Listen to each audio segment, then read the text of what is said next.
Agora que a gente já viu, já entendeu quais são os conceitos de posse e porte de arma de fogo, fica fácil a gente entender quais os documentos vão autorizar determinadas situações de posse e determinadas situações de porte de arma de fogo.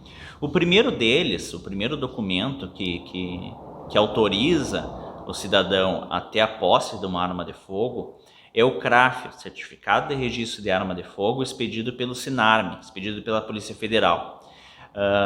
É aquele documento em que o cidadão, que não necessariamente é CAC, vai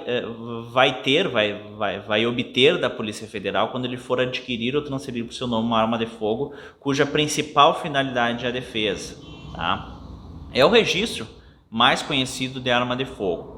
Esse registro de arma de fogo, o CRAF, expedido pelo SINARME, ele garante a posse plena de uma arma de fogo. Por que eu, Gabriel, chamo de posse plena de uma arma de fogo? Porque ele vai autorizar tu ter a posse da arma de fogo em todas as situações que eu comentei no vídeo anterior. Ou seja, vai me autorizar eu ter essa posse na minha residência, no meu local de trabalho, desde que eu seja o titular, sócio ou responsável legal por aquele estabelecimento. Ou seja, eu estando com uma arma de fogo em qualquer dessas situações e eu tendo o CRAF expedido pelo SINARME, eu vou estar numa situação regular, eu vou estar numa situação legal e não estarei incorrendo em nenhum crime. Tá? Pois bem, quais seriam então o outro documento que a gente teria direito a possuir uma arma de fogo? É justamente o CRAF, só que expedido pelo SFPC, expedido pelo Exército Brasileiro. Tá? É o CRAF expedido para quem adquiriu uma arma de fogo para desempenhar as atividades de tiro esportivo, de caça ou colecionismo. Tá? Esse já é um documento de posse que eu entendo que autoriza uma posse mais restritiva. Por que eu, Gabriel, entendo ele como autorizador de uma posse mais restritiva? Porque somente vai tornar lícita aquela posse no local de guarda do acervo. Ou seja, naquele endereço em que vocês indicaram ao Exército para guardar as armas de fogo destinadas às atividades de tiro esportivo, de caça e colecionismo. Tá? Enquanto que aquele documento, o CRAF expedido pelo SINARME, Polícia Federal, não importa em qual dos endereços que vocês tiverem ele esteja, não importa se estiver no endereço comercial, né, na empresa de vocês ou no local de trabalho, quando vocês forem o responsável legal por aquele estabelecimento, o CRAF expedido pelo Exército Brasileiro, ele vai autorizar a posse somente no local de guarda, no local que vocês indicaram para o Exército, seja ele o primeiro ou o segundo endereço, ok? Então, entendidos os documentos que autorizam a posse de arma de fogo, eu agora preciso entender quais os documentos que me autorizam o porte de arma de fogo. Existe aquele documento de porte de arma de fogo expedido pela Polícia Federal, pelo SINARME, né, que tem no material de apoio aí um modelo deles para que vocês reconheçam.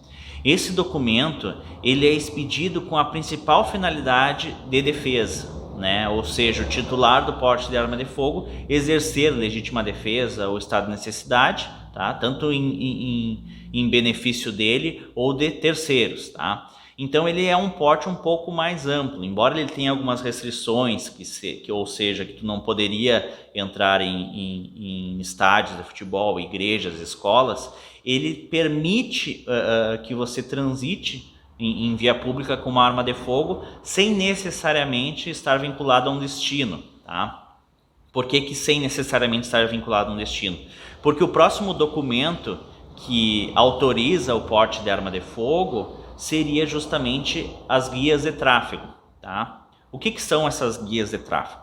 A gente tem uma guia de tráfego que é um tipo de guia de tráfego que é expedida pelo SINARME, pela Polícia Federal, em que ela autoriza o transporte de uma arma de fogo em determinada data específica, um período curtíssimo de tempo, para uma determinada finalidade, de um ponto de origem a um ponto de destino. Ou seja, eu posso solicitar para a Polícia Federal uma guia de tráfego para eu transitar com uma arma de fogo desmuniciada até um estande de tiro para realizar um treinamento com a minha arma de fogo. Ou eu posso solicitar uma guia de tráfego para a Polícia Federal para eu levar a minha arma até um armeiro. Então a Polícia Federal, ao expedir essa guia de tráfego, ela vai determinar uma data, ou 1 ou 2 dias, e um ponto de origem, que é o endereço de vocês, que vocês indicarem para a Polícia Federal, e um ponto de destino, que é o clube de tiro ou o endereço do armeiro.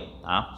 E existe as guias de tráfego, as GTs, que como são conhecidas, expedidas pelo SFPC, pelo Exército Brasileiro, que são as guias destinadas às atividades de caçador e de atirador esportivo. Tá?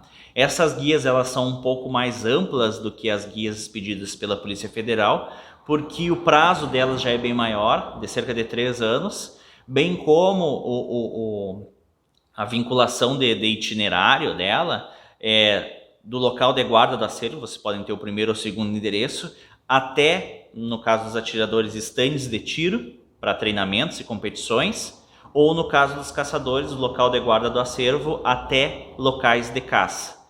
E ela não delimita necessariamente tal dia, ela só delimita um prazo de validade, ela vale por até 3 anos, por exemplo. Então, dentro desse tempo, vocês podem ir para qualquer estande de tiro ou para qualquer local de caça.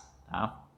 Por último, também tem uma guia expedida pelo Exército Brasileiro, que ela também é bem restrita, que é a guia emitida para o colecionador. O colecionador, em regra, ele não adquire munição para as armas apostiladas na condição de colecionador, mas eventualmente, em algum evento para exposição de armas de fogo, ele pode, ou para manutenção no armeiro, ele pode requerer uma guia para, naquela data, naquele período específico e daquela origem, aqueles destinos, transitar com essa arma de fogo, tá bom?